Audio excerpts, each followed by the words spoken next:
मी तुम्हाला दाखवणार आहे थालीपीठाची भाजणी। तर मग भाजून घ्यायचं आहे 3 वाट्या ज्वारी, 2 वाट्या तांदूळ, 1 वाटी गहू। हे सर्व असं मंद आचेवर भाजून घ्यायचं आहे खमंग होईपर्यंत।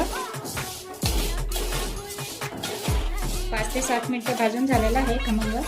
आता हे आपण या ताटामध्ये पांढरा कापड टाकला तर याच्यावर टाकून घेऊ आणि दुसरं भाजायला घेते।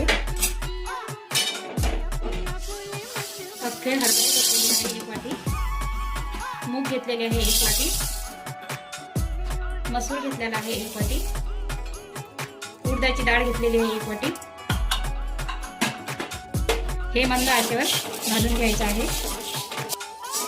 हे पण खमंग भाजून झालेलं आहे, 5 मिनिटं लागलेले आहे मंद आचेवर। 1 वाटी नाचणी भाजून घेणार आहोत। त्याच्यामध्ये धने 1 वाटी, जिरं पाऊण वाटी, हे आपण परतून घेऊया। याला फक्त 2 मिनिटं फिरून घ्यायचं आहे। हे झालेलं आहे। आता बंद करते गॅस। हे आता मिक्स करते। थंड झालं की दळून आणते।